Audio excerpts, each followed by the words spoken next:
नमस्कार, जय हिंद, जय भारत, वंदे मातरम, जय जिनेंद्र। मैं अनामिका जयनंबर क्रांति धरा मेरठ से स्वागत करती हूँ आप सभी का हमारे शो में, जिसका नाम है स्याही और सियासत। जोरदार तालियां। न्यूज वन इंडिया के माध्यम से एक पहल पहलगाम से शुरू हुई और यहां आकर के स्याही और सियासत पर रुकी। स्याही और सियासत एक ऐसा शो जो कहीं आपके हृदय पर राज करने के लिए तैयार है, जिसमें पक्ष की भी बात है, विपक्ष की भी बात है और एक बात जो जनता कहने जा रही है। तो ये सारी बातें लेकर के आज मैं यहां आपके बीच उपस्थित हूं।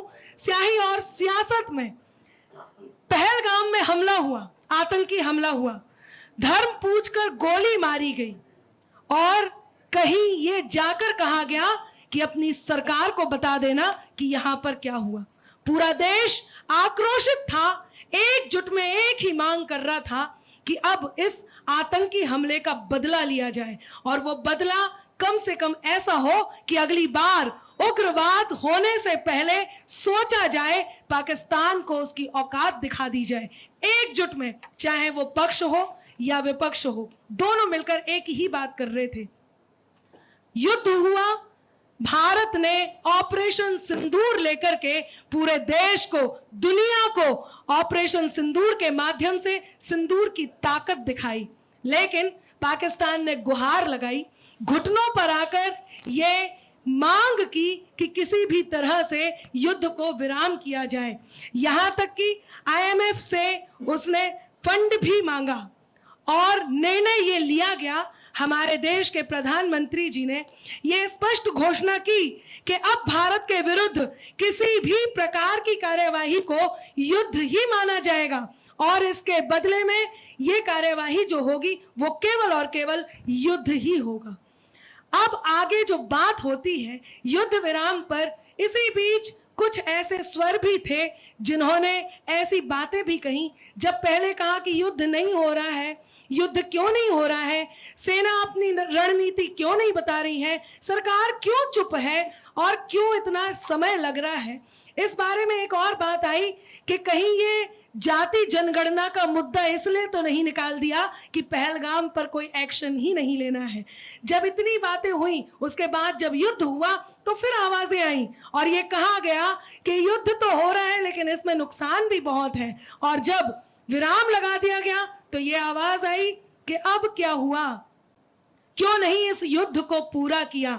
मैं पंक्तियां निवेदित करती हूं और जो आवाज आई वो आवाज सबसे पहले इस देश से जो घोषणा की गई है वहां से प्रारंभ करती हूं और उसके बाद एक परिचय इस मंच का आप तक पहुंचाऊंगी, हमारे गेस्ट का आप तक पहुंचाऊंगी कि अब बातों की दौलत अंबर दुश्मन पर ना वारेंगे।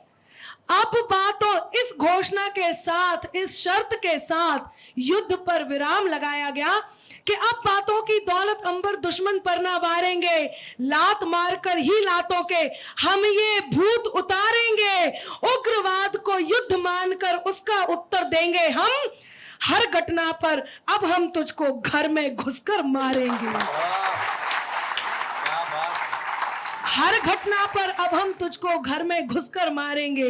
लेकिन विपक्ष से भी एक आवाज आई और उन्होंने जो कहा वो आप तक पहुंचाती हूं कि इतिहासों के कंठ हमेशा गीत शौर्य के गाते हैं, रण में जिसकी तूती बजती उसको अर्घ चढ़ाते हैं, युद्ध का केवल एक नियम है, प्राण तजो या विजय वरो, युद्ध का केवल एक नियम है, प्राण तजो या विजय वरो, चुप रहकर सब सहने वाले बस कायर कहलाते हैं, चुप रहकर सब सहने वाले बस कायर कहलाते हैं। तो ये मुद्दा है जिसको लेकर के पक्ष और विपक्ष यहां तैयार है। मैं आपके बीच अनामिका जयनंबर क्रांति धरा मेरठ से आपका स्वागत करने के लिए उपस्थित हूं।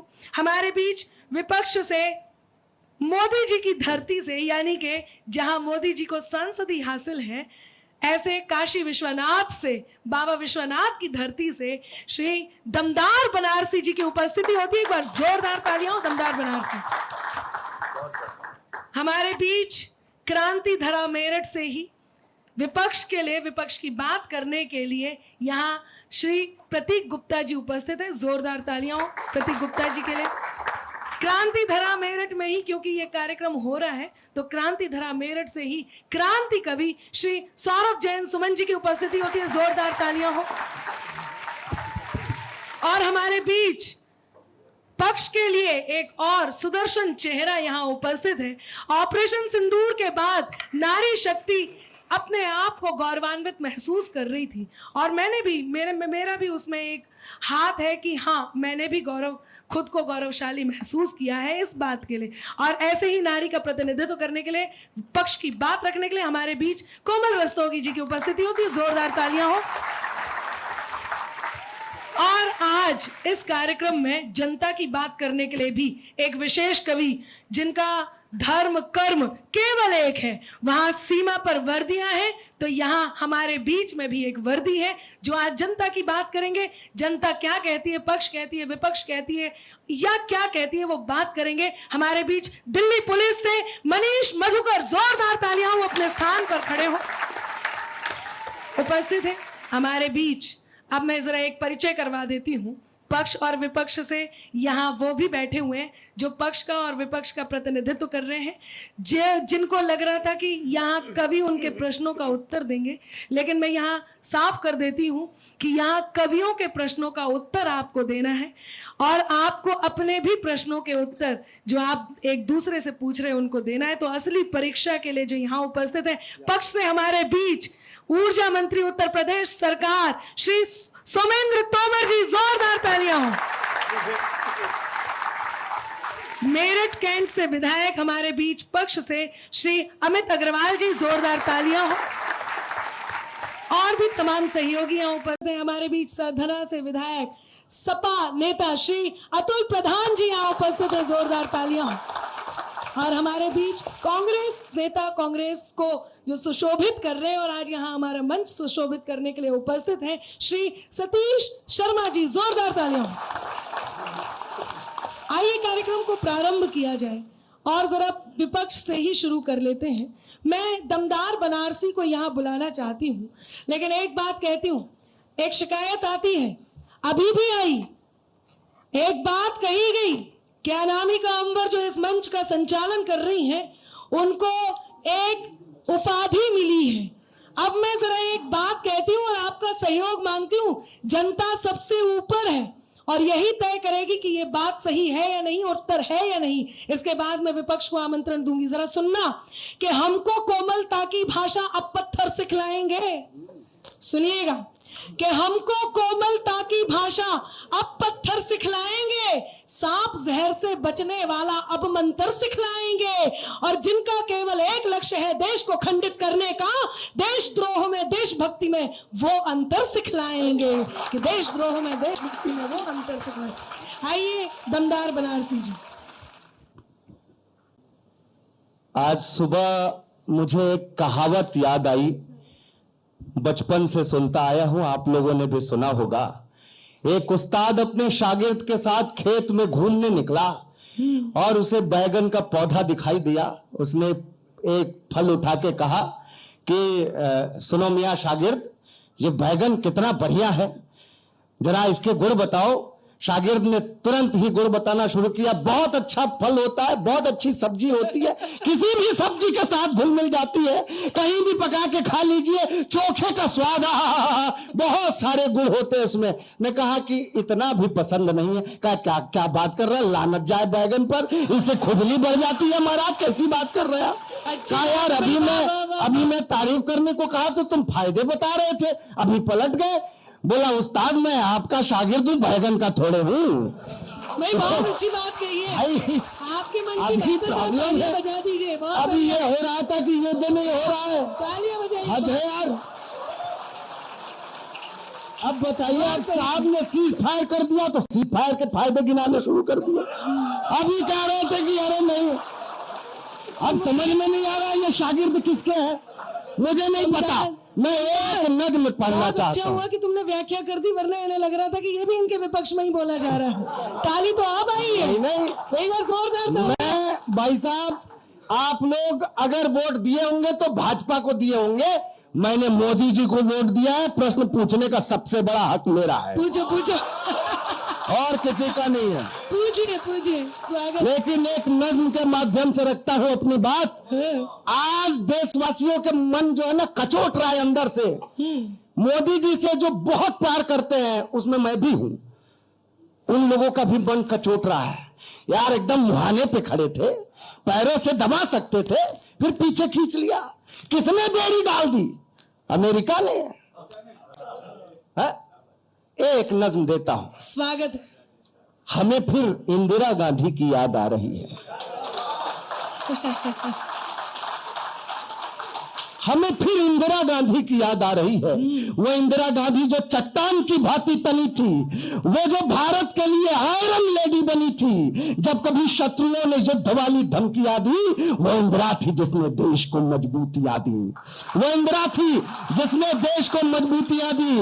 वो जिसके आगे किसी की गुमानी चल न सकी, अमेरिका की जिस पे हुक्मरानी चल न सकी, अमेरिका की जिस पे हुक्मरानी चल न सकी, सारी दुनिया से ही बेलौक करके छोड़ दिया।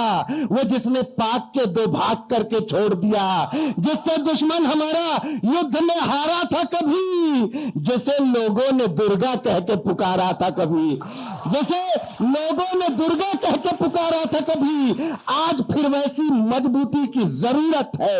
इस पाकिस्तान से बदले की सबकी हसरत है। ट्रंप से दब के जो सिंदूर का इंसाफ किया, अगरचे आज मोदी जी ने इसको माफ किया, तो फिर जनार्दन जनता हिसाब मांगेगी। हमारे बाद की पीढ़ी जवाब मांगेगी, हमारे बाद की पीढ़ी। तो फिर जनार्दन जनता हिसाब मांगेगी, हमारे बाद की पीढ़ी जवाब मांगेगी। इन्हें चुनाव की चिंता महज सता रही है। आज फिर इंदिरा गांधी की याद आ रही है। आज फिर इंदिरा गांधी की। बहुत बहुत धन्यवाद, शुक्रिया। बहुत बढ़िया। बस मुझे ये जवाब दे पक्ष वाले कि वो बैगन के शागिर्द है कि नहीं। बहुत अच्छी बात कही है दमदार ने, और बैंगन की बात की है तो हम कैसे भूल सकते हैं कि आलू से सोना भी उगाया जा रहा था। ये तो मोदी जी का स्टेटमेंट था। एक बार जोरदार तालियां। मैं चाहती हूँ, नहीं, वो कोई बात नहीं। अब आप कुछ भी कहते रहिए। बात जो देखिए चंद्रमा पर, देखिए जहां माइक होगा वहीं बोलेंगे, मैं निवेदन है। चंद्रमा पर सबसे पहले कौन गया ये याद रखा जाता है, दूसरे नंबर पर क्यों कौन गया वो नहीं याद रखा जाता है। आलू से सोना किसने निकाला, ये टिप्पणी जब पूरे देश में गई है तो वही गई है। अब मैं आपको, चाहे हरियाणा में जलेबी बनानी हो, चाहे आलू से सोना निकालना हो, हम तो ऐसे ऐसे काम करते ही हैं। अब मैं चाहती हूं, बिल्कुल क्यों नहीं, आपकी भी बात रखेंगे। तो दमदार ने बहुत अच्छी बात कही है, और दमदार ने लोह महिला हमारी इंदिरा गांधी जी को याद किया। हम गौरवान्वित होते हैं जब जब इंदिरा गांधी जी का नाम लिया जाता है। मैं नारी हूं, और एक नारी का इस बात पर गौरवान्वित होना सम्मान की बात होती है, और मैं बहुत सम्मानित हूं इस बात को जानते हुए। मैं चाहती हूं कि इस बात का उत्तर देने के लिए हमारे बीच यहाँ पक्ष से भी कवि उपस्थित हैं जो इस बात का उत्तर देंगे। और पक्ष से मैं श्री सौरभ जैन सुमन जी को बुलाऊं, उससे पहले केवल ये 4 पंक्तियां कहती हूं, क्योंकि जैसा कि मुझे पता है कि मुझे आपके बीच अपनी बात न्यूट्रल रहकर के ही करनी है, तो मैं अपनी बात कहूंगी। सुनिएगा, आज इंदिरा गांधी जी की याद आई है, बिल्कुल न्यूट्रल हो रही, और सुनिएगा, और ध्यान से सुनिएगा और समझिएगा कि 400 सैनिक खोने वाला वो बंटवारा याद करो। मैं चाहती हूं कि आप सबका समर्थन, यदि पंक्ति कहीं गलती हो तो ना आए, और यदि सही हो तो आए, क्योंकि मुझे इनकी भी बात करनी है, इनकी भी करनी है। तालियों को खोल के रखिएगा, आपकी तालियां कंपलसरी अनिवार्य है हमारे शो के लिए। कि 400 सैनिक खोलने वाला वो बंटवारा याद करो, रहा पाक की कैद में एक एक आंख का तारा याद करो, और यहिया खाकी फौज को अंबर क्षमा दान में लौटा कर सेना की उस जीत को कैसे मेज पे हारा याद करो, सेना की उस जीत को कैसे मेज पे हारा याद करो। मैं इन पंक्तियों के साथ पक्ष को आमंत्रण देती हूँ, सौरभ जी को, कि वो अपनी बात रखें। बहुत बहुत आभार। अभी प्रिय दमदार ने अपने हिसाब से काफी दमदार बात कही। उन्होंने आयरन लेडी के संदर्भ में बात कही। मेरे हिसाब से आयरन पर्सन भारत के अंदर केवल एक हुआ है और वो हुए लौह पुरुष सरदार वल्लभ भाई पटेल। बहुत अच्छी बात है। जिस संदर्भ में दमदार ने बात की, मैं बात अपने तरीके से आप तक पहुंचाना चाहता हूं। और ये देखिए कांग्रेस की बात, कांग्रेस अभी वो बता रहे थे कि बैगन के क्या क्या गुण हैं और बैगन में क्या क्या गुण नहीं है, ये तो खैर वो जाने कि क्या गुण है क्या नहीं, लेकिन कांग्रेस जिसमें एक गुण जरूर है कि वो हमेशा दूसरे में अवगुण बहुत अच्छे से तलाश कर लेती है, और अगर सत्ता हो तो वो बिल्कुल कर लेती है। मैंने 4 पंक्तियां कही कि भारत की सेना कब जाती है कुंडी खटका के, भारत की सेना कब जाती है कुंडी खटका के, धीरे धीरे आ जाती है शत्रु रीढ़ चटका के धीरे धीरे आ जाती है शत्रु रीढ़ चटका के।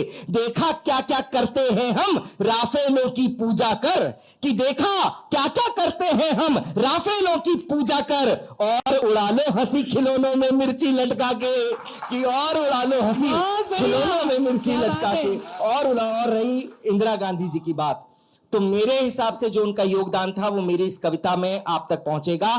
कहीं अगर आप लोगों को लगे कि क्रांति धरा का ये स्वर क्रांति दूत के रूप में आप तक पहुंचा, तो जितने क्रांति धरा के लोग बैठे उनका समर्थन मांगता हूं, पंक्तियां देता हूं, सुनना कि इंदिरा आयरन लेडी थी ये कहते हो, बिना बांध के नदियां जैसे बहते हो, कि इंदिरा आयरन लेडी थी ये कहते हो, बिना बांध की नदियां जैसे बहते हो। इंदिरा जी आपातकाल की दोषी थी, केवल सत्ता की जिनको मदहोशी थी, सिखों पर मुगलों सा अत्याचार किया, तुम कहते हो भारत मां से प्यार किया, कि तुम कहते हो भारत मां से प्यार किया।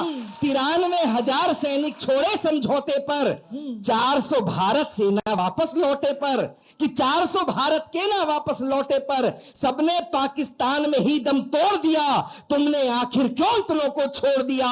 सेना के शोणित से रंगा वो माथा है, कि सेना के शोणित से रंगा वो माथा है, इससे ज्यादा शर्म की नहीं कोई गाथा है, कि इससे ज्यादा शर्म की नहीं कोई गाथा है। और आखिरी पंक्तियां देता हूं कि सुंदर गुलदस्ते में रक्तिम शूल थी वो, कि सुंदर गुलदस्ते में रक्तिम शूल थी वो, इंदिरा जी की सबसे ओछी भूल थी वो। भाल पे इंदिरा जी के जो ये फूल खिला है, कि भाल पे इंदिरा जी के जो ये फूल खिला है, उसमें सैकड़ों निर्दोषों का लहू मिला है, उसमें सैकड़ों निर्दोषों का लहू मिला है। भारत माता की, भारत माता की, वंदे वंदे। क्या बात है।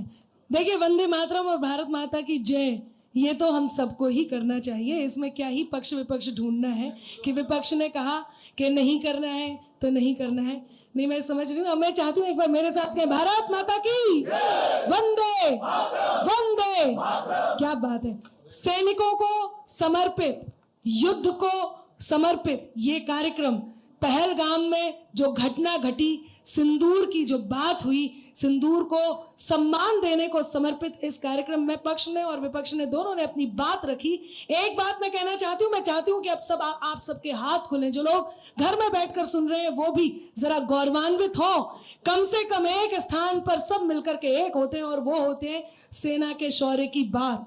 दुख तब होता है जब कई बार कुछ स्वर सेना के शौर्य के प्रमाण मांगने लग जाते हैं। जब सेना के शौर्य के प्रमाण मांगे जाएंगे तो हम आहत ही होंगे, लेकिन जब सेना को सम्मान देने की बात आती है तब भी कुछ स्वर एक साथ होते हैं। आइए मैं केवल 4 पंक्तियां सेना को समर्पित करते हुए हमारे अगले कवि विपक्ष से जो यहाँ उपस्थित है प्रतीक जी को बुलाऊं, लेकिन मैं चाहती हूँ कि इसमें आप सबका साथ होना चाहिए। क्या है सेना? स्वागत। क्यों मन में ये टीस है कि जब युद्ध हो रहा था तो इसको रोकने की आवश्यकता क्यों थी? ये टीस अपने आप में एक बड़ी टीस है और इस बात को हम नकार नहीं सकते। क्या है सेना? सेना जब अपनी बात कहेगी तो क्या कहेगी कि भारत मां को अर्पित मन के प्रखर समर्पण जैसे हैं। जरा वर्दियां यहां बैठी हैं, इन्हें समर्पित करती हूं कि भारत मां को अर्पित मन के प्रखर समर्पण जैसे हैं, भारत मां को अर्पित मन के प्रखर समर्पण जैसे हैं, शेखर और अशफाक भगत के जीवन दर्शन जैसे हैं। और जब भी निकले रण में अरिका शीश काट कर ही लौटे, हम कान्हा के हाथ से छूटे चक्र सुदर्शन जैसे हैं। हम कान्हा के हाथ से छूटे चक्र सुदर्शन जैसे हैं। तो ये कान्हा के हाथ से छूटे चक्र सुदर्शन जैसे हैं, कहीं ना कहीं ऐसा ना हो कि कोई बात अभी शेष हो, युद्ध अभी शेष हो। मैं चाहती हूं प्रतीक जी आए और अपनी बात रखें। बहुत धन्यवाद अनामिका जी। अभी पक्ष से सौरभ जी ने बड़ी अच्छी बात कही, लेकिन देखिए यहाँ कोई सरकार का पक्ष विपक्ष नहीं है, यहाँ मुद्दों का पक्ष विपक्ष है। लेकिन एक बात तो अच्छी कही, लेकिन एक बात कही सौरभ जी ने कि कांग्रेस हर समय अवगुण निकाल लेती है। मैं थोड़ा सा यहाँ पर खिलाफत करूंगा इस बात का। अच्छा। क्योंकि जिस समय बात थी देश की, जब बात थी आक्रमण की, तो चाहे वो सपा हो, चाहे बसपा हो, चाहे कांग्रेस हो, कोई भी हो, किसी ने भी ये नहीं कहा कि आप सेना को आगे बढ़ने का मौका मत दीजिए, उन्हें रोक लीजिए। क्या बात अकेला है, मौका बहुत था, अच्छा। पूरा विपक्ष साथ में बेशक, था। बेशक। तो विपक्ष पर उंगली उठाना मुझे नहीं लगता ये ठीक है। हाँ, बहुत अच्छा काम किया, सेना तो अच्छा काम करती है, कभी भी उठा के देख लीजिए, लेकिन एक अच्छा मौका था, वो कहीं ना कहीं हमसे छूटा है। मैं एक बात जरूर कहूंगा, दमदार भाई ने कही कि इंदिरा जी, तो इंदिरा जी की बात क्यों आई? केवल उठा के देख लिए 47 से लेकर आज तक के मुद्दे, या तो बात इंदिरा जी की आती है, या बात अटल बिहारी जी की आती है, या बात मोदी जी की आती है। इसका मतलब केवल जो इस देश में काम करेगा उसकी बात हमेशा होगी। बहुत अच्छी बात। हम ये नहीं ना कह सकते इंदिरा जी ने काम नहीं किया था, ये मानना पड़ेगा। एक प्रसंग देना चाहता हूं, कहां हमसे चूक हुई है। रामायण उठा के देखिए, जब सुग्रीव के पक्ष में राम जी खड़े हुए तो बाली को छोड़कर नहीं आए, मार कर आए। बहुत जब श्रीलंका में अंदर प्रवेश किया तो चाहते तो रावण को छोड़कर आ सकते थे, सीता को ला सकते थे, पर नहीं, रावण का वध कर कर ही लौटे। हमसे चूक यहां पर ये हुई, ये समय था में पाकिस्तान का वध करके ही लौटना था, ये जरूरी थी इस समय। मैं एक प्रश्न उठाना चाहता हूं कि अगर इंदिरा गांधी जी की बात करी थी आपने, ये किसी कवि ने बात नहीं कही, किसी पत्रकार ने बात नहीं करी, ये पूरे देश ने बात कही थी। पहले 4 पंक्तियों के समर्थन में रखना स्वागत है, चाहता हूं स्वागत है प्रतीक। कि घर में घुसकर वार किया था, दुश्मन को ललकार दिया था। घर में, मैं तो कहता हूं जो भी धरती पर अच्छा काम करे सबकी तारीफ होनी चाहिए, क्यों नहीं करेंगे, हम करेंगे।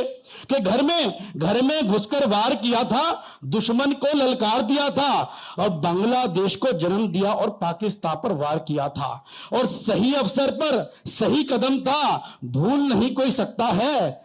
इंदिरा आयरन लेडी थी, ये जन जन ने स्वीकार किया था। इंदिरा आयरन लेडी थी, ये जन जन ने स्वीकार किया था। लेकिन आज हम दोनों की लड़ाई में कोई फूफा बीच में आ जाता है। हमारे इस देश की समस्या यही है, हमने अपने फूफाओं को हमेशा इतनी इज्जत दी जितनी इज्जत के लायक नहीं है। अमेरिका फिर फूफा बन के बैठा है। आप लोगों से अनुरोध है, बढ़िया बात पर बढ़िया तालियां होनी चाहिए। ये सारे जब तक फूफाओं को इज्जत देना काम करेंगे तब बात जमेगी। तब मैं पंक्ति कहना चाहता हूं कि ट्रंप की बातों में आकर पीछे बिल्कुल ना हटना था। मैं तो कह रहा हूं ट्रंप से अच्छा तो गदर मूवी का पंप था, हैंड पंप था। कम से कम सनी दो उखाड़ को लाता था पाकिस्तान में घुस के, ये ट्रंप बीच में आ जाता, सारी बातें रोक देता है। तब कहता हूं कि ट्रंप की बातों में आकर पीछे बिल्कुल ना हटना था, पूरा देश साथ खड़ा है, आगे बढ़कर लड़ना था। ये चुन्नू मुन्नू टुन्नू कुन्नू, रोकेंगे भड़काएंगे, ये सारे नाम जितने सब अमेरिका के लिए हैं। तब कह रहा हूं कि ट्रंप की बातों में आकर पीछे बिल्कुल ना हटना था, पूरा देश साथ खड़ा है, आगे बढ़कर लड़ना था। ये चुन्नू मुन्नू टुन्नू कुन्नू, रोकेंगे भड़काएंगे, और डांट के इनको इस मौके पर पाक में आगे बढ़ना था, पाक में आगे बढ़ना था। तब मैं पक्ष से बस एक प्रश्न पूछना चाहता हूं कि कहीं ना कहीं कोई ऐसा होगा, अतुल भाई साहब जानते होंगे, आप तो ऐसा, हम तो मतलब सीसीएस वाले हैं, समिंदर भाई साहब आप भी जानते हो, प्यार मोहब्बत ऐसी होती है, आप किसी प्यार करो और लड़की हाँ कर दे, लड़का पीछे पीछे हो लेता है। महबूबा से लगती है, शेरवानी सिलवा लेते हम लोग। एक बार देख ले, हम जाते हैं शेरवानी सिलवा लेते हैं, पीछे पीछे घूमते हैं, सारा खर्चा करते हैं, फोन रिचार्ज कराते हैं, लेकिन जब शादी का मौका आता शादी किसी और से कर लेती है। यही काम हमारे साथ हो गया, तब कहीं दिल टूटा। 4 पंक्ति कहना चाहता हूं कि ऐसा लगता है जैसे पीछे कुछ छूट गया है मोदी जी। ओहो, दिल टूटा है, बस मुझे महबूबा दिखाई दे रही है, पाकिस्तान दिखाई दे रहा है। तब कह रहा हूं, ताली वाली बजाओ भाई से, अच्छी बात कर रहा हूं आप लोग। दिल टूट गया कि भाई। ऐसा लगता जैसे पीछे कुछ छूट गया है मोदी जी। अच्छा खासा भागता जागा रूठ गया है मोदी जी, और बार बार जो जानबूझकर फन फैलाता है ऐसे, पाकिस्तान को छोड़ दिया दिल टूट गया है मोदी जी। पाकिस्तान को छोड़ दिया है दिल टूट गया है मोदी। नहीं, वाह, शानदार बात कही। आपकी तालियां और जोरदार हो, बहुत अच्छी बात कही है। प्रतीक गुप्ता जी ने बहुत शानदार बात कही है। मैं एक बात कहना चाहती हूँ, कई बार कुछ बातें ऐसी होती हैं जिन्हें हम सोच नहीं पाते हैं, क्या पता हमारी कल्पना से अलग हो। तो जो मैं कहने जा रही हूँ जरा उस पर ध्यान भी दीजिएगा, और मेरी बात यदि आप तक पहुंच जाए तो आपका मन मांगती हूँ कि उपकारों की भाषा समझें, संत नहीं है सुन लें सब। पाकिस्तान को समर्पित कर रही हूं। और एक बात कहना चाहती हूं, क्या पता आज हम जो बात यहाँ इस सदन में कर रहे हैं कल यही सत्य होने वाली हो, यही सत्य होने वाली हो, क्योंकि वो कुत्ते की दुम है, टेढ़ी ही रहेगी। कुछ भी हो जाए वो सीधी होने वाली नहीं है, और उसकी पूंछ को क्या अंजाम देना है वो हमारे बीच यहाँ बैठे सभी जो बोलने के लिए वक्ता हैं वो भी बताएंगे, और हमारे पक्ष विपक्ष भी बताएंगे। पर जो बात मैं कहने जा रही हूँ वो आप तक पहुंचाती हूँ कि उपकारों की भाषा समझें, उपकारों की भाषा समझें, संत नहीं है सुन ले सब।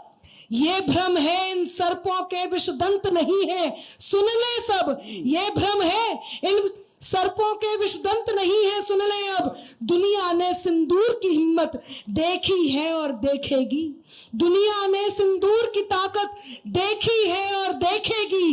केवल युद्ध विराम हुआ है, अंत नहीं है सुन ले सब।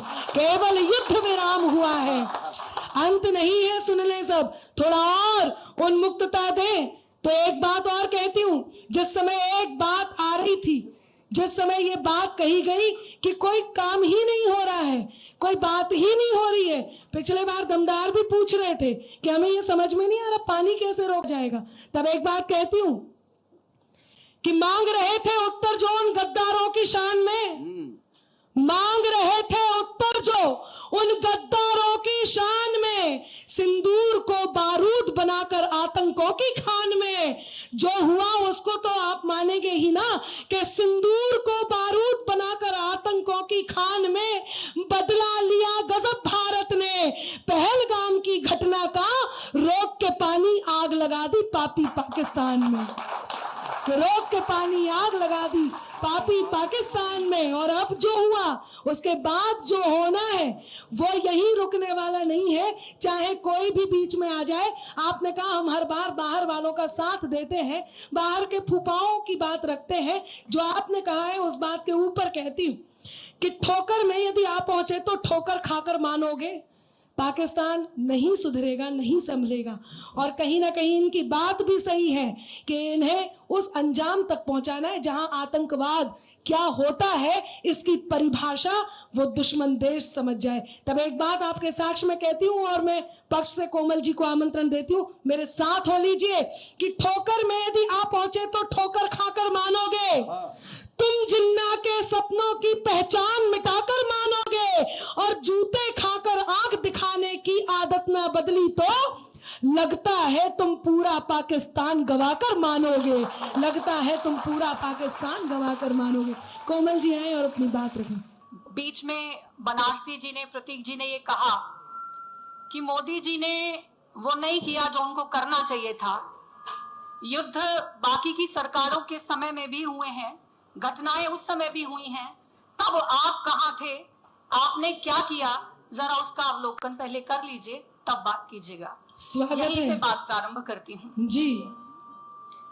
भारत ने आतंकवाद पर किया है सावार, भारत ने आतंकवाद पर किया है सावार, हम पर हमले से पहले सोचेगा 100 बार, हम पर हमले से पहले सोचेगा 100 बार। युद्ध विराम किया है साहब, ना तो हम पीछे हटे हैं ना हमने तैयारी कम करी है। आगे सुनिए कि अब हमको ना पाक पाक पर नहीं तनिक विश्वास, अब हमको ना पाक पाक पर नहीं तनिक विश्वास, ना ही हमको भाईचारे की है कोई आस। वाह। युद्ध विराम हुआ है लेकिन हम हैं सावधान। युद्ध विराम हुआ है लेकिन हम हैं सावधान। आस्तीन का सांप है देश पड़ोसी पाकिस्तान। बेशक, बहुत अच्छी मसल बात है। कुचल कर रख देंगे, हाँ। मसल कुचल कर रख देंगे विषधन का फन इस बार। भारत पर हमले से पहले सोचेगा 100 बार।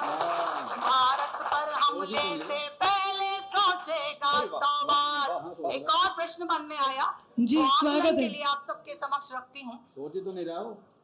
प्रतीक जी का कहना है सोच ही नहीं रहा। लंका में ढाई जाती साहब, है ना। तब वहीं से बात प्रारंभ करती हूँ कि हम में फूट न होती तो कैसे कोई कर पाता। हम में फूट न होती तो कैसे कोई कर पाता। धर्म पूछ कर बहन बेटियों का सिंदूर मिटाता। क्या बात है, वाह वाह वाह वाह वाह। उसने जिसने भी दिया है उनका साथ। उसने जिसने भी दिया है उनका साथ, उनको भी ढूंढवा लेंगे मोदी जी हाथों हाथ। अच्छा अब है। की जय चंदो नहीं, वाह, का वाह, वाह, होगा, वाह, वाह, वाह। अब की जय चंदो का भी होगा ढंग से उपचार। भारत पर हमले से पहले सोचेगा 100 बहुत बार। बढ़िया, शानदार। भारत पर हमले से पहले सोचेगा 100 बार। और अंतिम मंद में स्वागत। भारतीय नारियों की जो योग्यता है उसको पूरे विश्व ने देख लिया साहब, कि नारी की शक्ति को दुनिया भर ने है पहचाना। नारी की शक्ति को दुनिया भर ने है पहचाना। भारतीय सेना का लोहा दुनिया भर ने माना। छेड़ोगे तो ना छोड़ेंगे बात याद ये रखना। छेड़ोगे तो ना छोड़ेंगे बात याद ये रखना। पहले सोच समझ लेना, पीछे फरियाद न करना। बहुत अच्छे, वाह वाह दुनिया वाह। के नक्शे से तुझे मिटा देंगे इस बार। हाँ, दुनिया के नक्शे से तुझे मिटा देंगे इस बार। भारत पर हमले से पहले सोचेगा 100 बार। क्या बात है, वाह वाह वाह वाह वाह वाह वाह। हमले से पहले वाह। सोचेगा 100 बार। बहुत बहुत धन्यवाद। बहुत बढ़िया बात कही, बहुत धन्यवाद। नहीं, और एक बात मैं बीच में बोलना चाहूंगा। हाँ, 65 का जब युद्ध हुआ तो वो शास्त्री जी ने लड़ा। 71 का जब युद्ध हुआ तो वो श्रीमती इंदिरा गांधी जी ने लड़ा। लेकिन 2025 का जब युद्ध हुआ तो वहां पर केवल सेना लड़ रही है। ये सोच, ये विचार क्या उचित है? नेतृत्व किसका होता है, जीत और हार भी उसकी होती है। ये युद्ध मोदी जी ने लड़ा है, ये युद्ध मोदी जी ने जीता है। मैं 4 पंक्तियां इसके पक्ष में कहना चाहता हूं केवल कि देश है रथ सैनिक घोड़े, कि देश है रथ सैनिक घोड़े इत परिचायक कहलाता है। शिव अश्वों की गाथा गा के कवि गायक कहलाता है। किंतु अश्वों की लगाम जिस हाथ में शोभित होती है, किंतु अश्वों की लगाम जिस हाथ में शोभित होती है, वही सारथी महारथी का रथनायक कहलाता है। क्या बात है, वाह वाह वाह वाह वाह वाह वाह वाह। एक बार जोरदार तालियां हो। थोड़ा सा आगे बढ़ाती हूँ। सेना की बात हुई है, शौर्य की बात हुई है। कुछ लोग हैं जो अपनी बात को रख रहे हैं, लेकिन बात केवल एक है। बहुत दुख तब होता है जब देश का विरोध करते करते लोग, जब पार्टी का विरोध करते करते लोग देश का विरोध करने लगते हैं और ऐसे एक बारीक अंतर को नहीं समझ पाते कि हमें किसी पार्टी का विरोध करना है या देश का विरोध करना है। लेकिन इस अंतर को समझ जाते हैं कि कोई यदि देशभक्ति की बात कर रही है या कर रहा है तो वो पार्टी की बात कर रहा है। तो थोड़े से इस बात को आपको भी समझने का प्रयास करना चाहिए। आइए, मैं चाहती हूं कि हमारे एक धुरंधर नेता, जिनको वाक पटुता हासिल है और जो अपनी बात को पूरी तरह से रखना भी जानते हैं और अपने आप को रखना भी जानते हैं, हमारे बीच यहाँ सपा से एक ऐसा लीडिंग फेस, एक ऐसे चेहरा यहाँ पर उपस्थित है जिनका नाम होता है अतुल प्रधान जी। मैं चाहती हूँ कि वो अपनी बात वहां से करें। और आप सबसे अनुरोध है कि आप जरा तालियां बजाकर हम तक पहुंचे। हालांकि इस समय सेना की बात हो रही है, हमारे परिवारों में से बहुत सारे लोग सेना में रहे हैं और हम लोग जिस पृष्ठभूमि के हैं, हम खेती किसानी वाले लोग हैं। और जितना बॉर्डर पर इस समय जो देश की रक्षा करने वाले लोग हैं, उनमें से 80 से 90% खेती किसानी वाले करने वाले बच्चे ही हैं और हमारे परिवार के सदस्य वहां पर हैं। देखिए, देश में युद्ध होना, किसी देश से युद्ध करना, मैं समझता हूं कोई जल्दबाजी करना किसी भी चीज में, ये कोई अच्छी बात नहीं है। और युद्ध के परिणाम कई बार अच्छे भी नहीं निकलते, लेकिन कई बार आवश्यकता के अनुसार युद्ध लड़ना पड़ता है। पाकिस्तान, हमने जब से देखा या जब से सुना, जब से पढ़ा और जब से उसका जन्म हुआ है, जब से लेकर अब तक वो हमारे दुश्मनों की लिस्ट में पहले नंबर पर खड़ा हुआ है और समय समय पर विश्वासघात करता है। और अनेकों नेता हुए, पहले आप लाल बहादुर शास्त्री जी को देखिए, अंदर तक घुस के उस समय भी सेनाओं ने वीरता अपनी दिखाई। और इंदिरा गांधी जी के समय में जो हुआ, मैं समझता हूं आज के समय में उस चीज को दोहराने की जरूरत थी। जब हम लोग किसी पॉलिटिकल पार्टी या दल के व्यक्ति होते हैं तो कई बार आम लोगों से भी ज्यादा सोचकर हम लोगों को बोलना पड़ता है कि कोई ऐसी बात ना निकल जाए जिससे एंकरों को मौका मिल जाए देशद्रोही साबित करने का। तो ऐसा समझिए, सोच समझकर बोलना पड़ती है कई चीजें।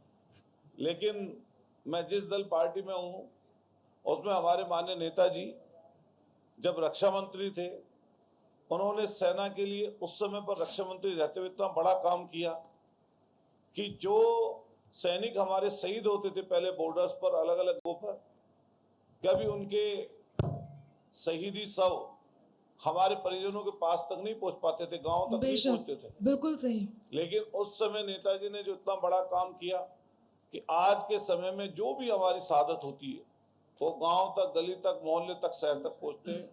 और ये बहुत बड़ी उस समय की बात है, बहुत बड़ी बात। मैं ज्यादा ना बोलते हुए सिर्फ इतना कहूंगा जी, कि इस समय पर पूरे देश को इकट्ठा रहने की जरूरत है। हालांकि बहुत सारे इश्यू हैं जिसमें हम पक्ष और विपक्ष कर सकते हैं और कई बार चलती भी हैं सियासतें। इसके बाद जब ये हिंदुस्तान और पाकिस्तान का जो लड़ाई है जो अभी चल रही है, हालांकि पाकिस्तान तो छद्म युद्ध हमेशा लड़ता ही रहता है, आतंकवादी भेजकर, कभी किसी और तरह की सियासत करके, और कभी कुछ ना कुछ ऐसी चीजें। हम पूरी तरीके से, हमारे नेता माननीय अखिलेश यादव जी ने स्पष्ट कहा कि हम भारतीय जनता पार्टी के साथ नहीं खड़े हैं, सरकार कोई निर्णय ले रही है हम उसके साथ खड़े हुए। मैं एक लास्ट बात कहते हुए कि ट्रम्प कौन होते हैं हमारे बीच में बोलने वाले जी, उनकी क्या हिम्मत और क्या हैसियत हमारे बीच में। अरे जब वियतनाम की जंग हुई 1962 से शुरू होकर और 1972 तक 10 साल तक वो लड़े। एक छोटा सा वियतनाम देश है, अमेरिका का बिल्कुल दिमाग दुरुस्त कर दिया और हार कर उन्हें लौटना पड़ा। उनको अपने हथियार बेचने हैं, देश और दुनिया में लड़ाइयां उन्हें करानी है, लड़ाइयों के पीछे डर दिखाना है, अपनी टेक्नोलॉजी हथियार बेचकर उनका काम चल रहा है, यही उनका धंधा है। तो अमेरिका जैसे देश से या ट्रम्प जैसे आदमी से हमें क्या सलाह लेने की जरूरत है। मैं जो हमारे भारतीय जनता पार्टी के साथी हमारे बड़े भाई बैठे हैं या आदरणीय विधायक जी बैठे हैं, मैं तो सिर्फ एक बात कहूंगा इनसे कि हमें ट्रम्प जैसे लोगों से अपने अंदर, अपने देश के आंतरिक मामलों में कोई सलाह मशवरा करने की जरूरत नहीं है। बिल्कुल, इस बात से सब जानते हैं कि कोई देश नहीं है और सबसे मिलकर के देश बनता है। दुख तब होता है जब आवाज उठती है और कहीं सेना के शौर्य के प्रमाण मांगे जाते हैं, प्रश्न उठे, सही लगता है, आरोप लगे, गलत लगता है। मैं केवल 4 पंक्तियां कहती हूँ और ये पंक्तियां कहते हुए आदरणीय श्री सुमेंद्र तोमर जी को आमंत्रण देती हूँ। हमारे बीच अब 2 गेस्ट और 1 कवि और हैं आपके बाद।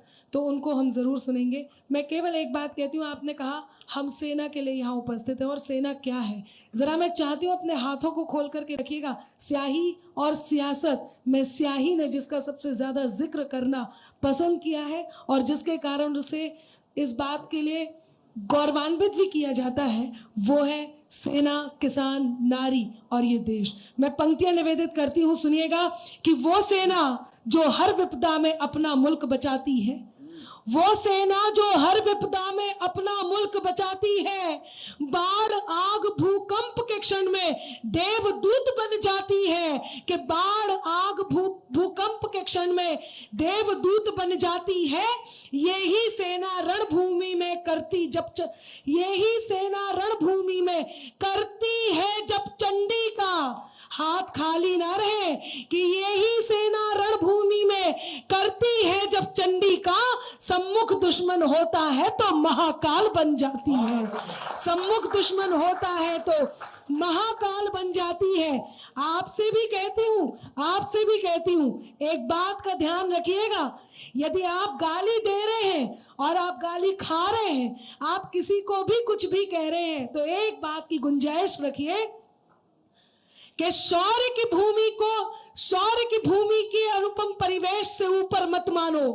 आप भी कि शौर्य की भूमि के अनुपम परिवेश से ऊपर मत मानो। रणचंडी के प्रलयंकर संदेश से ऊपर मत मानो। या तो सेना को रोक के या उसके शौर्य के प्रमाण पूछ के शौर्य की भूमि के अनुपम परिवेश से ऊपर मत मानो, रणचंडी के प्रलयंकर परिवेश से ऊपर मत मानो, और सेना को बल दे ना पाओ तो हिम्मत भी मत तोड़ो। करो सियासत लेकिन खुद को देश से ऊपर मत मानो। करो सियासत लेकिन खुद को देश से ऊपर मत मानो। मैं आमंत्रण देती हूँ श्री सोमेंद्र तोमर जी को, वो आए और अपनी बात रखें, और आप सबसे अनुरोध है कि आप भी साथ दें।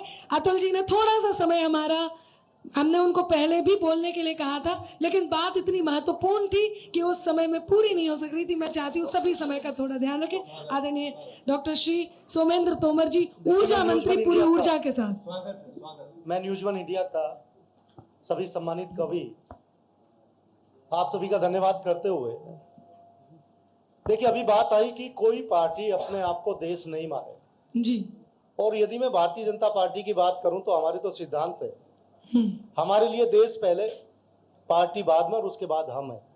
लेकिन दुखद यह है कि विपक्ष, पता नहीं क्या कारण है कि जो भी राष्ट्रवाद की बात करता है उसे भारतीय जनता पार्टी के साथ जोड़ देता है।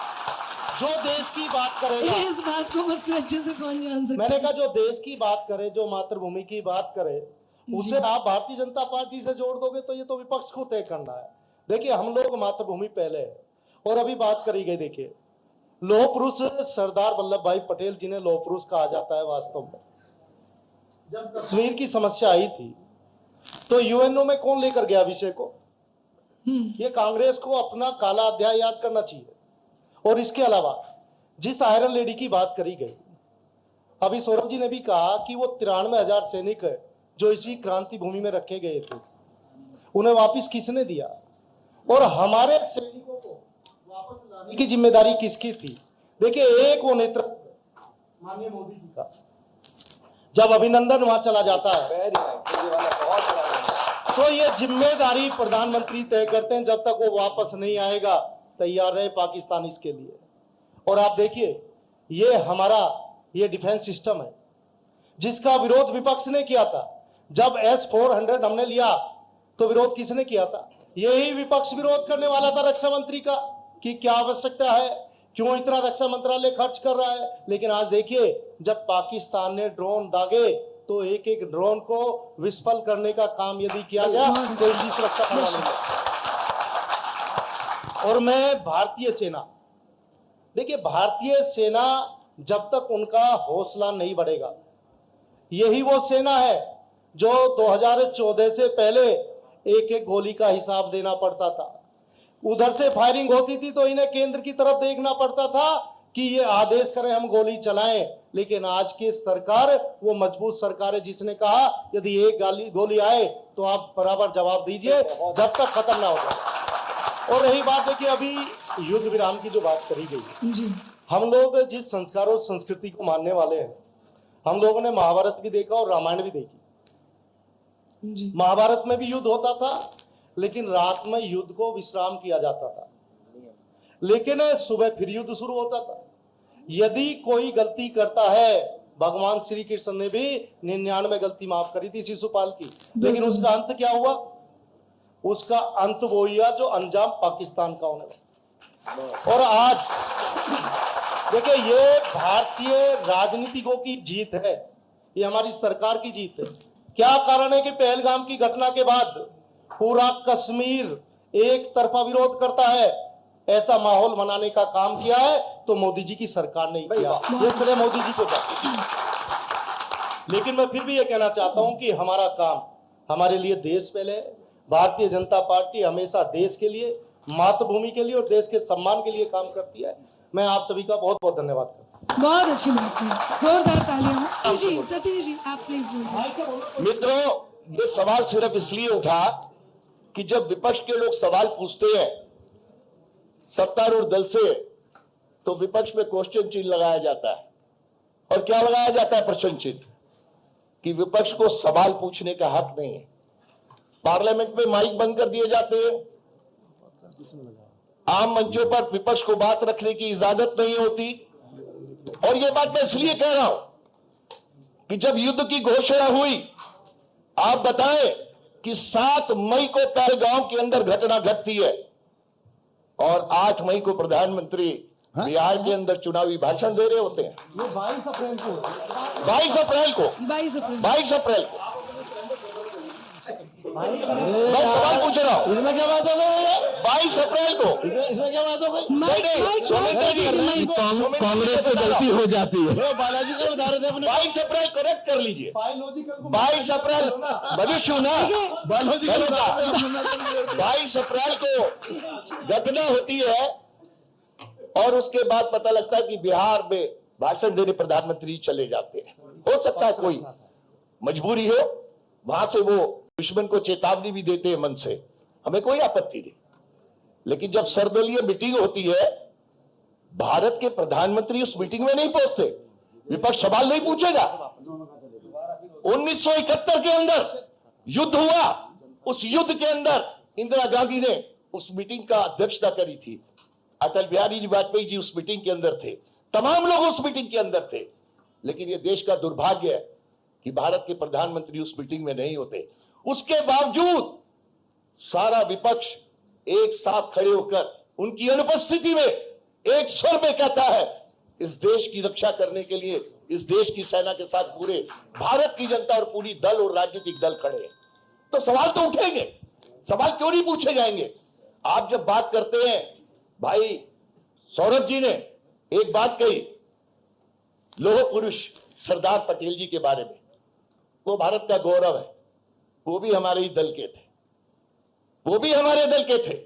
मैं पूछना चाहता हूं गौरव जी, भाजपा अपना इतिहास बताए कि कौन सा स्वतंत्रता आंदोलन के अंदर उनका क्या योगदान था, बताए वो आजादी के अंदर कहां थे। अरे वो तो देश के तिरंगे को नहीं मानते थे, देश के तिरंगे को नहीं मानते थे। कब आपने देश के तिरंगे को माना? बहुत सालों के बाद जाकर जब आपके हाथ में सत्ता आई, तब आपने देश के तिरंगे को माना। इसलिए मैं कहता हूं, जब आप सवाल पूछने की हिम्मत विपक्ष में रहकर करते हैं, तो सवाल सहने की भी हिम्मत करो। सत्ता के अंदर हो, सवाल तुमको सहने पड़ेंगे। बहुत अच्छा। और ये सवाल पूछने का हक है हमको, इस हक को हमसे कोई नहीं छीन सकता। मैं एक बात कहती हूँ, हम जिस समाज में रहते हैं, कहाँ लिखा है कि किसी कवि को, किसी लेखक को या किसी पत्रकार को वोट देने का अधिकार नहीं है? मुझे बताइए कहाँ लिखा है? क्या हम जिस समाज में रहते हैं हमें वोट देने का अधिकार नहीं है? आज इस मंच पर मैं निष्पक्ष हूं, लेकिन अपनी बात रखने के लिए मैं चाहती हूं कि आप सब मेरा साथ दें और सुने भी। क्या हम वोट देते हैं? हाँ, हम वोट देते हैं। हम अपनी सरकार अपने लिए चुनते हैं, क्योंकि वो सरकार जो भी कार्य करती है उसका प्रभाव उतना ही हम पर पड़ता है जितना पूरी जनता पर पड़ता है। तो हम जाकर के ये देखते हैं कि हमें किसे चुनना है। अब निष्पक्ष होने का अर्थ ये है कि हम जाएं और सभी बटन को दबा करके आ जाएं, तो ऐसे भी नहीं होगा। हमें भी एक आदमी को चुनना है जिसको चुन करके हमने वहां बिठाया। कवि है तो हमें वो चुनना होगा, आप मानते हैं? दूसरी बात, 2014 से पहले सरकार से प्रश्न हम भी पूछते थे और दरबारी उसे कहते हैं जो दरबार के लिए कहता है। मैं किसी व्यक्ति विशेष की या किसी सोच विशेष का यदि समर्थन कर रही हूं और आप कहते हैं कि मैं सरकारी हूं, तो मैं मानती हूं कि मैं सरकारी हूं। और सुने, धरोहर, हमारी सांस्कृतिक धरोहर, हमारे देश की सांस्कृतिक धरोहर को मुगलों के आतंक ने क्षति पहुंचाई। उस धरोहर को पुनर्संरक्षित करने का समर्थन करने की बात यदि सरकारी है तो मैं सरकारी हूं। अनुच्छेद 370 हटा, अनुच्छेद 370 का समर्थन किया, पार्टी का नहीं, माफ कीजिएगा, अनुच्छेद 370 हटा, उसका समर्थन किया, उसको समर्थन करना यदि सरकारी है तो मैं सरकारी हूं।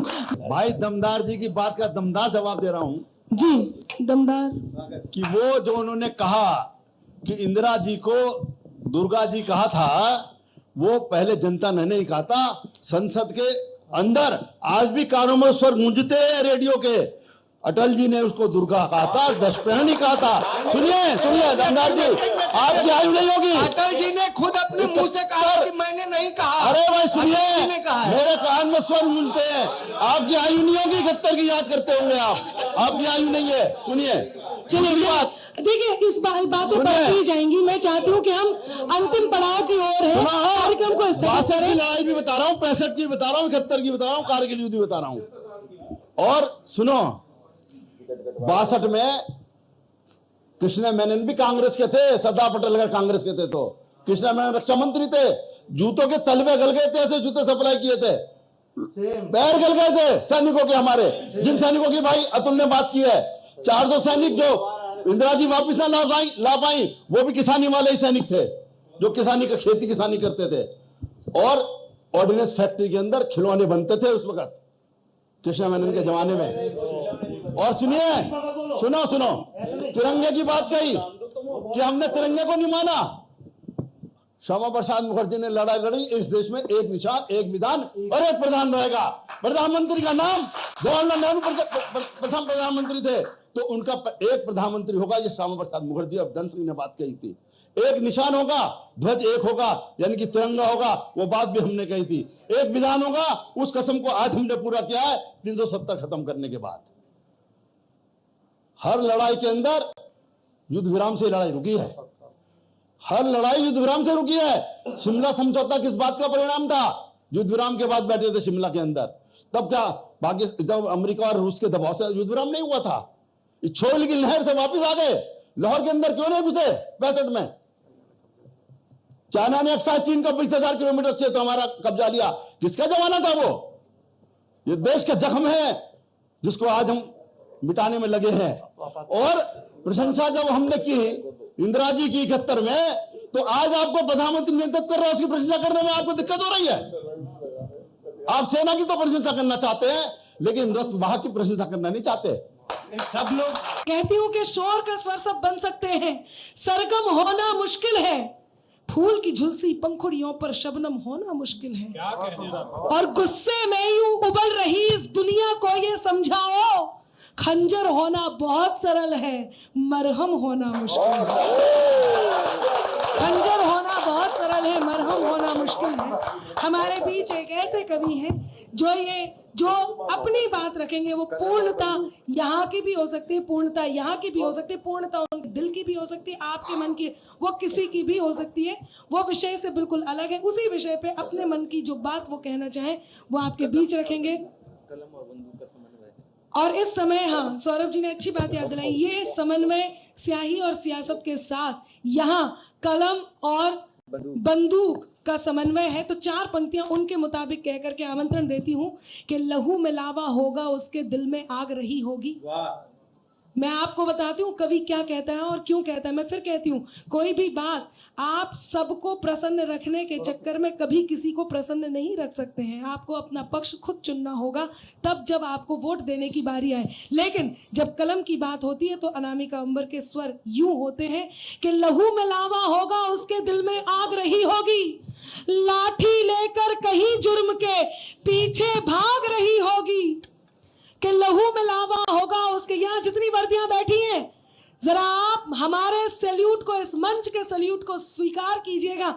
इन सब के आप नेताओं से ऊपर है, हर बात से ऊपर है। तब कहती हूं कि लहू में लावा होगा, उसके दिल में आग रही होगी, लाठी लेकर कहीं जुर्म के पीछे भाग रही होगी, और हम सपनों के रंग महल में चैन से सोए होंगे, पर कहीं अंधेरी रातों में ये वर्दी जाग रही होगी, कहीं अंधेरी रातों में। मैं चाहती हूँ मनीष मधुकर जी हमारे बीच आए और अपना कार्य पाठ करें। स्वागत है मनीष जी। बहुत बहुत प्रणाम निवेदित करता हूँ। लगातार 1 घंटे से मैं यहाँ आप सबको सुन रहा हूँ, देख रहा हूँ। एक बात आपको बताना चाहता हूँ, जहाँ मंच पे कभी विराजमान होते हैं और माँ सरस्वती आवाहित की जाती है, तो मंच से कोई बात कहने के बीच में जो कोई टिप्पणियां होती है, वो यज्ञ में विघ्न डालने जैसा होता है। मैंने आपके किसी यज्ञ में या विघ्न में कोई यज्ञ नहीं डाला है, आप हमारे यज्ञ में विघ्न मत डालिएगा। क्या बात है। 4 पंक्तियां पढ़ता हूं, सीधे सीधे कहने के लिए जाना चाहता हूं, डाला है। वाह। कहना चाहता हूं कि अपने मतलब की खातिर सबको लड़वाने वाले लोग, अपने मतलब की खातिर सबको लड़वाने वाले लोग, भाई के आंगन में दीवार उठाने वाले लोग, वाह, कि अपने मतलब की खातिर सबको लड़वाने वाले लोग, भाई के आंगन में दीवार उठाने वाले लोग, आओ मेरे भाई ऐसा माहौल बना दे भारत में, कि आओ मेरे भाई ऐसा माहौल बना दे भारत में कि आग से डरने लग जाएं ये आग लगाने। बहुत अच्छी बात है भाई। वाह वाह वाह वाह वाह वाह वाह वाह वाह वाह वाह वाह। बहुत सारे लोगों ने कहा ये गद्दार वो गद्दार। मैंने ये कहा है कि हिंदुस्तान का पानी जिसने पिया है वो गद्दार नहीं हो सकता। 4 पंक्तियां पूरी जनता की तरफ से पढ़ना चाहता हूं। अनामिका जी ने परिचय में कहा था कि जनता की तरफ से मनीष भाई पढ़ेंगे। मैं पढ़ना चाहता हूं कि मातृभूमि पे किंचित अपनी भार नहीं हो सकते, कि मातृभूमि पे किंचित अपनी भार नहीं हो सकते हैं, जीते जी मर जाने को तैयार नहीं हो सकते हैं, कि हम फूलों से फितरत वाले खार नहीं हो सकते हैं, कांटों में रहकर भी हम बेजार नहीं हो सकते हैं, और हम भारत के लोग वतन पे जान छिड़कते रहते हैं, कि हम भारत के लोग वतन पे जान छिड़कते रहते हैं। कुछ भी हो सकते हैं पर गद्दार। बहुत अच्छी बात है भाई। वाह वाह वाह वाह वाह वाह वाह वाह। भारत माता की। मनीष जी बहुत शानदार बात। मैं कहना चाहता हूं कि माना सबको किया गया जो, कि माना सबको किया गया जो अभी अधूरा वादा है, किंतु मंजिल इन हाथों से दूर नहीं अब ज्यादा है। बात हमारी मानो निर्णय धर्मयुक्त है यूं क्योंकि, कि बात हमारी मानो निर्णय धर्मयुक्त है यूं क्योंकि, शरणागत को क्षमादान तो रघुवर की मर्यादा है, क्षमादान तो रघुवर की मर्यादा है। यही नहीं, भगवान श्री कृष्ण ने भी शिशुपाल को 100 बार माफ किया था। तो मैंने कहा कि कुटिल शत्रु को आतताई को धरती से था साफ किया, 100 गलती तक शिशुपाल को गिरधर ने था माफ किया। गलती जब मर्यादा की लक्ष्मण रेखा के पार हुई, शीश काट कर तभी प्रभु ने था इसका इंसाफ किया, शीश काट कर तभी। बहुत अच्छी बात है भाई। वाह अनामिका जी, एक बात और कहना स्वागत है, स्वागत है। लोग कह रहे थे, अभी कुछ लोगों ने कहा, मैं नाम भूल रहा हूँ, वो कह रहे थे कि मैं देश नहीं हूँ, मैं देश नहीं हूँ। मैं कहता हूँ मैं 1/140 करोड़ भारत हूँ। बहुत अच्छी बात है। देश है। जिस दिन हम सब ये कहना सीख जाएंगे मैं भारत हूँ, अगर भारत पे कोई खतरा होगा तो सीना लेके हम जाएंगे। मगर तकलीफ तब होती है कि हम समझ लेते हैं कि सिर्फ बॉर्डर पे वाला दुश्मन है। जब हमारे राफेल में नींबू मिर्ची लगा के इस विकट परिस्थिति में पाकिस्तान का संसद दिखाता है, यहाँ के किसी नेता का नाम डोजियर में जाता है, तब कहना चाहता हूं कि फूल मीत है गुलशन का, दमदार सुनना, कि फूल मीत है गुलशन का और खार हमारा दुश्मन है। मत रहना धोखे में बस उस पार हमारा दुश्मन है। कि फूल मीत है दुश्मन का, फूल मीत है गुलशन का और खार हमारा दुश्मन है, मत रहना धोखे में बस उस पार हमारा दुश्मन है। और सूरवीरता की सैनिक को इसलिए दर्द बयान करना चाहता हूं कि सूरवीरता की सैनिक के साक्ष्य मांगता फिरता जो, सच पूछो तो घर का वो गद्दार है। वाह वाह वाह, कार्यक्रम का हम समापन की ओर हैं, लेकिन क्योंकि एक अनुरोध आया तो केवल 4 पंक्तियां सौरभ जी कहना चाह रहे हैं, वो अंत कह रहे हैं। में तो मैं एक बात ना पक्ष ना विपक्ष, भारत बोलेगा और पाकिस्तान से बोलेगा। जितने यहां पर भारतीय हैं, अब मैं चाहता हूं कि वो मेरे समर्थन में, भारत के समर्थन में मेरा साथ दें। आखिरी पंक्तियां बोलता हूं। वो बोल रहे थे कि कलमा सुनाओ, हम लोगों ने जाकर के सिर्फ शिव तांडव सुना दिया।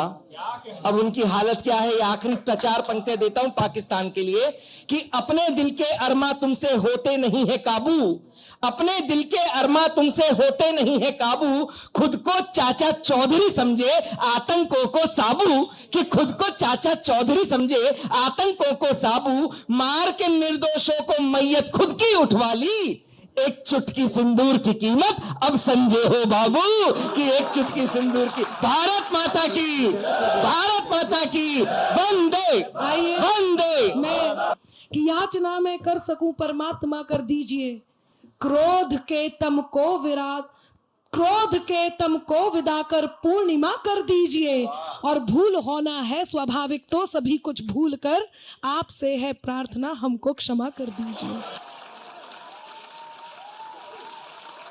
दिल में दूरी रखने वाला मेल कहां से आता है, जान से जिसमें खेला जाता खेल कहां से आता है, और अब तक अंबर समझ न पाए देश को अपने झुलसाती, अब तक अंबर समझ न पाए देश को अपने झुलसाती, अफवाहों की आग में आखिर तेल कहां से आता है, कि अफवाहों की आग में आखिर तेल कहां से आता है। आप कि झेलम रावी या सतलज हो, सब में नीर हमारा है, सबका मन मांगती हूँ। झेलम रावी या सतलज हो, सब में नीर हमारा है, तरकश बेशक तेरा है पर हर एक तीर हमारा है।